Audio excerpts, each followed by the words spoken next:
Assalamualaikum. My name is Zimra. I hope you're all doing good and all set to enjoy your Valentine's Day. Love is in the air. Obviously, I'm allergic to the air क्योंकि मैं Forever Single Club की permanent member हूँ, सो ज़ाहिर है मुझे तो allergy होगी ही इससे। बट ये है कि इस एलर्जी को लोगों में फैलाने के लिए मैंने सोचा कि क्यों ना जो वैलेंटाइंस डे है उसके डार्क ओरिजिन्स के बारे में बात कर ली जाए। लोगों को कुछ बताया जाए कि भई ये दिन जो है इसकी असल में कहानी क्या है? ये क्या हुआ था हिस्ट्री में? किस तरह से एक जो बहुत ही डार्क किस्म का दिन है, जिसके बहुत ही डार्क किस्म के ओरिजिन्स हैं, वो किस तरह से एक प्रेमियों का दिन बन गया। तो लेट्स टॉक अबाउट दैट। जो वैलेंटाइंस डे है इसके अगर हम लोग ट्रेसेस देखें तो ये एंशियंट रोम की तरफ जाते हैं। एंशियंट रोम जो है उसके काफ़ी ज़्यादा ट्रेसेस मिलते हैं हमें हिस्ट्री में बहुत सी चीज़ों में। एंशियंट रोम में 13 फरवरी से 15 फरवरी तक एक फेस्टिवल मनाया जाता था जिसका नाम था लुपरकैलिया। लुपरकैलिया का जो फेस्टिवल है उसको डिराइव किया गया था रोमन गॉड ऑफ फर्टिलिटी से जिसका नाम था लुपरकस। लुपरकस का जो नेम है उसमें जो लुपस वर्ड आता है उसका मतलब है वोल्फ। तो ये एक शी वोल्फ गॉड थी जो कि फर्टिलिटी की गॉड थी, उसके लिए ये दिन मनाया जाता था। ये फेस्टिवल 6th सेंचुरी बीसी में मनाया जाता था। And let me tell you कि इस फेस्टिवल की जो डिटेल्स हैं वो काफ़ी ज़्यादा डिस्टर्बिंग हैं। स्पेशली इसके जब मैं ओरिजिन्स पढ़ रही थी ना तो वो इतने सारे डिस्टर्बिंग थे कि मैंने डिसाइड किया कि I am not going to talk about it in my video, क्योंकि बहुत ही अजीब किस्म के उसकी डिटेल्स थी। It didn't even make any sense, so I thought I should skip it. तो फेस्टिवल है उसकी डिटेल्स मैं आपको बता देती हूँ कि इस फेस्टिवल में क्या क्या होता था, लोग क्या क्या करते थे। सो फर्स्ट ऑफ ऑल जो मर्द हजरात हैं उस वक्त के रोमन्स, वो एक केव में जमा हो जाते थे और वो सेक्रीफाइस किया करते थे अपना जो गॉड ऑफ फर्टिलिटी है उसके लिए। अब वो सेक्रीफाइस उसके लिए क्या किया करते थे, उस वक्त ये मानना था कि गॉड ऑफ फर्टिलिटी जो है उनको सबसे फर्टाइल एनिमल्स जो हैं वो सेक्रीफाइस करने चाहिए उनके लिए, और उस वक्त के मुताबिक सबसे फर्टाइल जो एनिमल्स थे वो गोट और डॉग्स थे। इन दो एनिमल्स को सेक्रीफाइस किया जाता था गॉड ऑफ फर्टिलिटी के लिए, यानी लुपरकस के लिए। अब उसके बाद क्या होता था, उसके बाद अब कुछ चीज़ें हैं इसमें, कुछ डिटेल्स हैं जो मैं ओमिट कर रही हूँ because it's so disturbing, I don't want to talk about that. लेकिन कुछ हाइलाइट्स मैं आपको बता देती हूँ कि हाइलाइट्स क्या थी। सेक्रीफाइस्ड एनिमल्स की जो स्किन है वो मर्द अपने जिस्म पर बांध लेते थे और गारों से बाहर निकलते थे। औरतें लाइन में खड़ी होती थी क्योंकि मर्द उसी स्किन के साथ औरतों को मारा करते थे, जिस तरह कोड़े नहीं मारे जाते किसी को, बिल्कुल उस तरह से औरतों को विप किया जाता था, उनको मारा जाता था। और औरतें लाइन में खड़ी हो के ये करवाती थी क्योंकि उनका ये बिलीफ था कि इस तरह से औरतों को मारने से जो फर्टिलिटी है वो उनकी बेहतर होती है। देखिए वायलेंस हमेशा के लिए अम्यूजिंग रहा है ना मर्दों के लिए, सो उसको प्रमोट करने के लिए किस किस्म के उन्होंने अजीबो-गरीब से तरीके निकाले हुए थे। औरतों को किस किस्म की कहानियाँ सुनाई हुई थी कि हाँ, तुम्हारे साथ हम ऐसा करेंगे तो तुम्हें उसका ये फ़ायदा होगा। एंड कभी-कभी इंसान पुराने ज़माने की इस तरह की स्टोरीज़ पढ़ता है तो इंसान सोचता है कि अभी पढ़ के मुझे समझ आ रही है कि इसकी कोई लॉजिक नहीं है, तो उस वक़्त उन लोगों को क्यों नहीं समझ आई।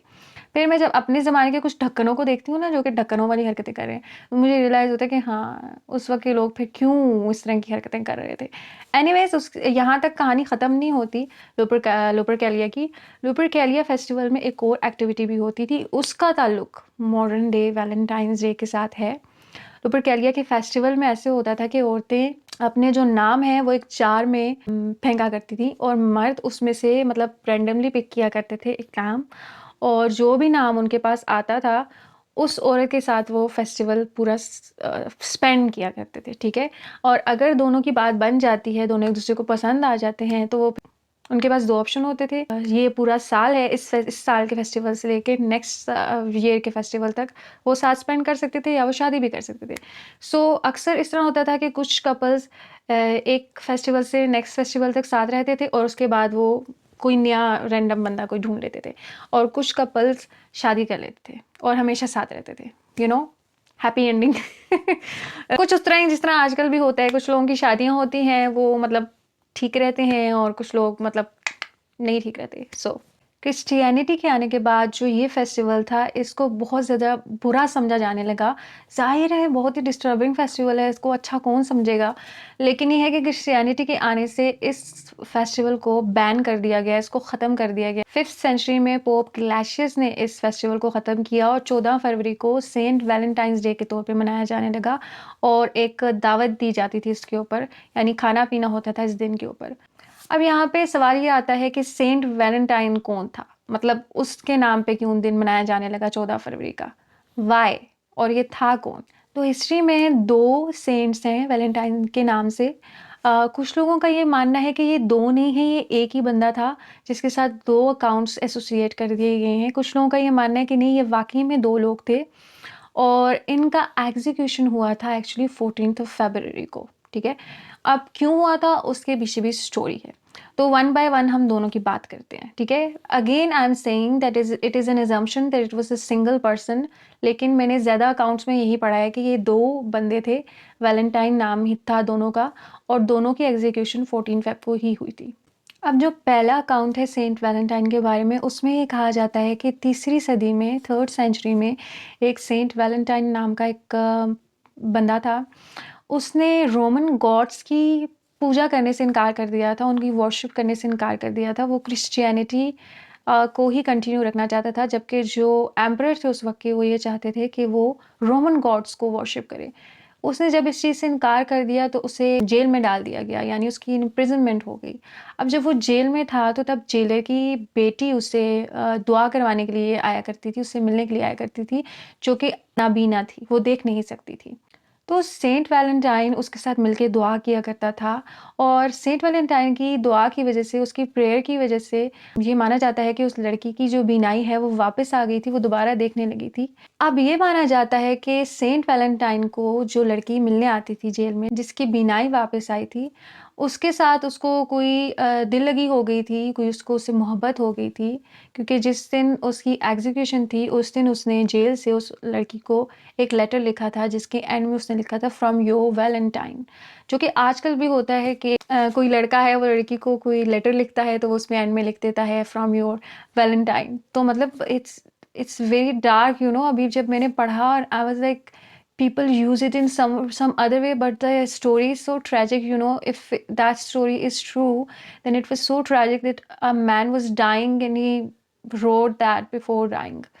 That's very tragic, not romantic at all. अब जो दूसरा अकाउंट है उसकी टाइमलाइन भी कुछ सिमिलर ही है, मतलब तीसरी सदी का ही टाइमलाइन आ रहा है, कोई उसमें इतना डिफरेंस नहीं है कि अराउंड द सेम टाइम उसका भी अकाउंट है। उसका अकाउंट कुछ ऐसे है कि सेंट वैलेंटाइन के टाइम में जो दूसरा वाला था, एम्परर ने ये ऑर्डर दिया हुआ था कि जितने भी सोल्जर्स हैं जो वॉर्स पे जाते हैं, जो जंगों में लड़ते हैं, वो शादी नहीं कर सकते, ठीक है? उसके इस ऑर्डर की वजह ये थी कि उसका ये मानना था कि जब सोल्जर्स की शादियां हो जाती हैं तो वो जंगों में अच्छे तरीके से परफॉर्म नहीं करते, तो उनको अच्छे तरीके से परफॉर्म करने पे मजबूर करने के लिए उसने जो जंगों में जाने वाले फौजी थे उस वक्त के, उनकी शादी के ऊपर उसने बैन लगा दिया था। अब ये बहुत बड़ी ज़्यादती थी, सो सेंट वैलेंटाइन क्या किया करते थे कि वो चर्च में एम्परर की इजाज़त के बगैर सीक्रेटली सोल्जर्स की शादियां करवा दिया करते थे। यानी कि कोई सोल्जर है, वो किसी को पसंद करता है और वो किसी से शादी करना चाहता है, तो सेंट वैलेंटाइन्स के पास वो जाता था और सेंट वैलेंटाइन उसकी शादी करवा देते थे। ये सिलसिला ज़्यादा देर नहीं चल सका और एम्परर को एक्चुअली पता चल गया इस बात का, तो उसने 14 फ़ेब को सेंट वैलेंटाइन की एग्ज़ीक्यूशन करवा दी, क्योंकि वो एम्परर के ऑर्डर्स के खिलाफ गया था। ये माना जाता है कि क्योंकि सेंट वैलेंटाइन एक्चुअली लवर्स को मिला रहा था, शादियां करवा रहा था, तो इसलिए ये दिन जो है उसके साथ एसोसिएट किया जाता है।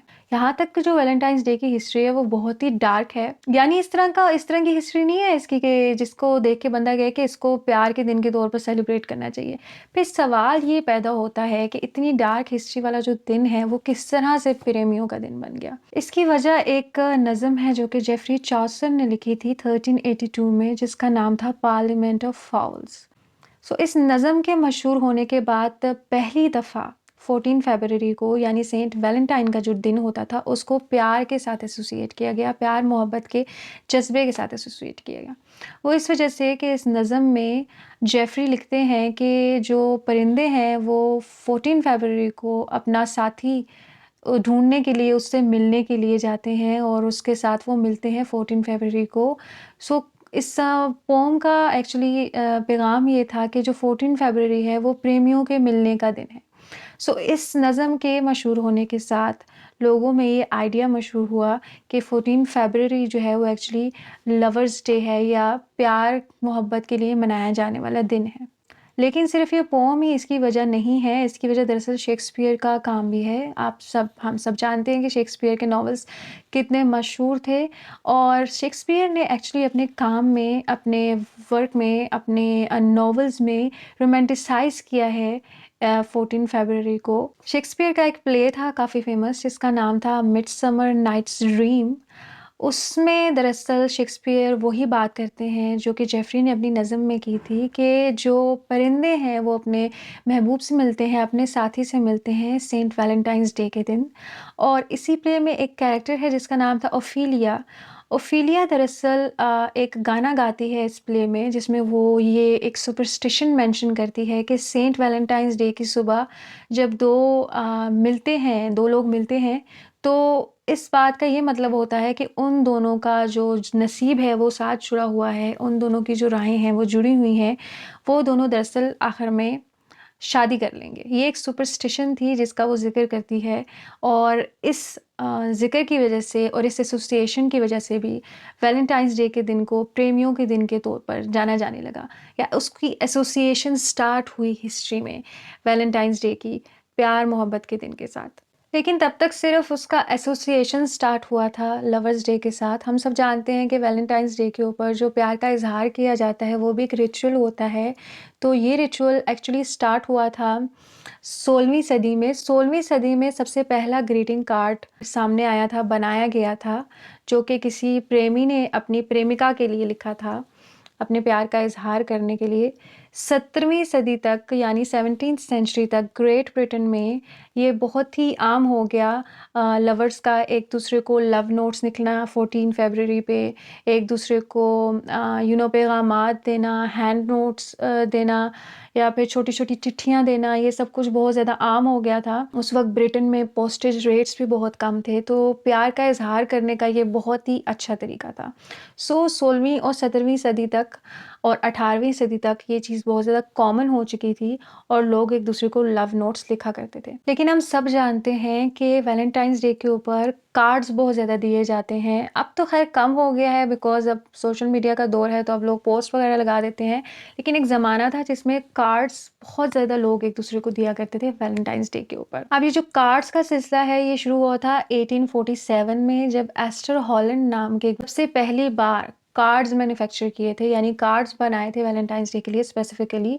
ये दरअसल एक कह सकते हैं कि कैपिटलिज्म का एक टूल बन गया वैलेंटाइन्स डे 1847 में। कार्ड्स बनाकर उसको पैसा बनाने की का एक ज़रिया बना लिया गया कि लोग अपने पैसे खर्च करते थे कार्ड्स के ऊपर और फिर उनको ख़रीद कर वो अपने प्यारों को दिया करते थे।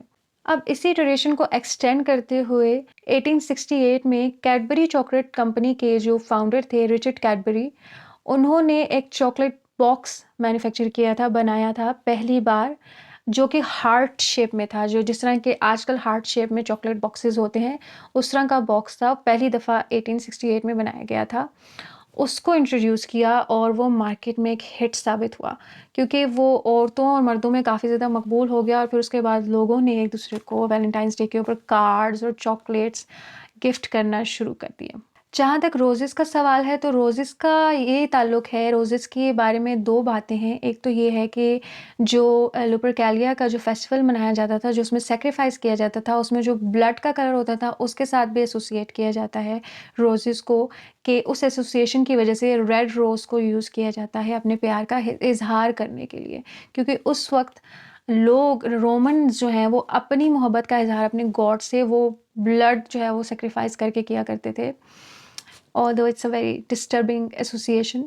उसके अलावा एक और अकाउंट ये है कि जो गॉडेस ऑफ लव है वीनस, उसका जो फेवरेट फूल है वो रोज़ है।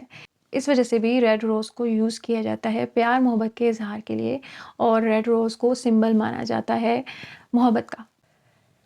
फिर 1868 के बाद ये सिलसिला चल पड़ा और उसके बाद अभी भी जारी है। अब ये है कि पहले लोग एक दूसरे को लेटर्स लिखा करते थे, चॉकलेट बॉक्सेस दिया करते थे। अब ये हो गया है कि वो नोटों की बारी आ गई है कि वो डॉलर्स या फिर रुपीस का जो है वो एक सेट बना के लोग एक दूसरे को दे, पता नहीं क्या क्या देते रहते हैं यार, हमें तो किसी ने कभी दिया नहीं है तो मुझे नहीं पता।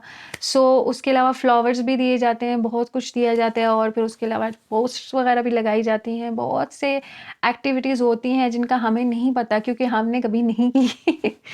इस तरह से जो एक बहुत ही डार्क डे था हिस्ट्री में, वो लवर्स डे बन गया, प्रेमियों का दिन बन गया, जिसको आज भी सेलिब्रेट किया जाता है।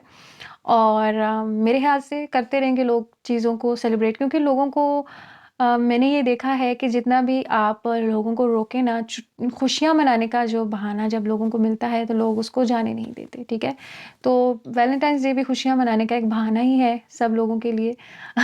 ये अलग बात है कि जो हम जैसे सिंगल लोग हैं उनका दिल जल रहा होता है वैलेंटाइंस डे के ऊपर, जब हम लोगों को देखते हैं ये एक दूसरे के लिए पोस्ट लगाते हो या एक दूसरे को टैग करते हो या गिफ्ट रिसीव करते हो, तो हमें बड़ी तकलीफ़ होती है। तो कभी-कभी इस तरह होता है कि खुद ही अपने पैसों से ही हम लोग चॉकलेट्स लेके, फूल लेके खुश हो जाते हैं। Anyways, happy Valentine's day to you. I hope you enjoy this day, and I hope you keep in mind what happened on this day.